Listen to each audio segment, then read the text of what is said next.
Swiss watchmakers stared in utter panic as Japanese quartz timepieces flooded the global market, destroying centuries of tradition overnight.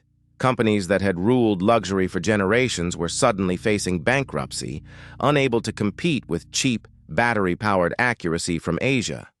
While everyone expected the crown jewel of luxury, Rolex, to crumble under this digital assault, something completely unexpected happened behind closed doors. To understand this masterclass in survival, we have to look back at the 1970s, an era when mechanical gears were suddenly deemed obsolete. Seiko introduced the Astron quartz watch in late 1969, boasting precision that mechanical luxury simply could not match for the price. The Swiss watch industry lost over 60,000 jobs within a few short years, sending shockwaves through the Alps. Brands panicked and tried to copy the Japanese by making cheap plastic quartz watches, fundamentally destroying their own prestigious brand identities. But Rolex took a radically different path.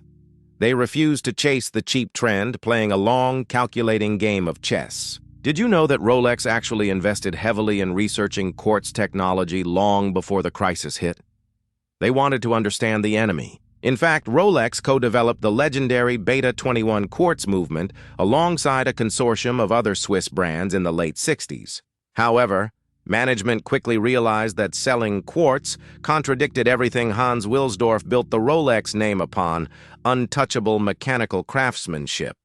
While competitors flooded the market with battery watches, Rolex quietly limited production of their own quartz models, making them rare and expensive. They released the Oyster Quartz in 1977, blending rugged mechanical styling with an ultra-precise quartz heart. It was arguably one of the most mechanically complex and visually stunning quartz watches ever engineered, proving Rolex could beat them at their own game. Yet, they kept production numbers remarkably low.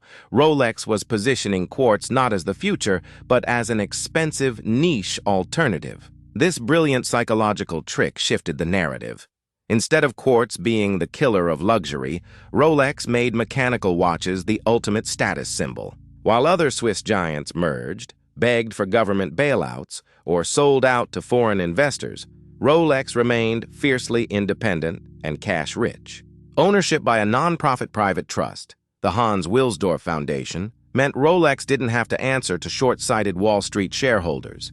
This financial fortress allowed them to endure years of falling sales without panicking or cutting corners on their legendary build quality. Competitors like Omega chased mass-market volume and lost their aura of exclusivity, a mistake Rolex watched with calculated detachment. Rolex doubled down on marketing, associating their mechanical timepieces with extreme depth, high adventure, and timeless human achievement.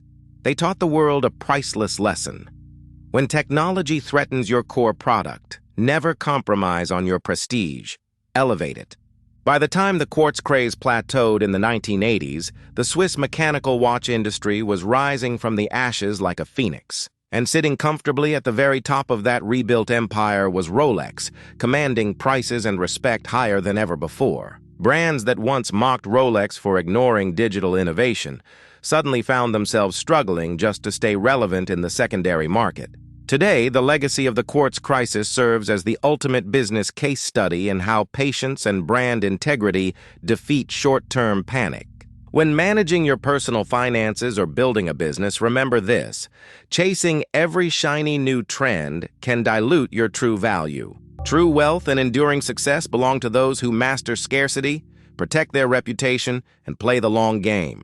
Rolex didn't just survive the storm. They engineered a monopoly on luxury status that continues to dominate the global market today. Subscribe to Corporate Empires for more untold stories of high-stakes corporate warfare and learn how history's greatest titans conquered the impossible.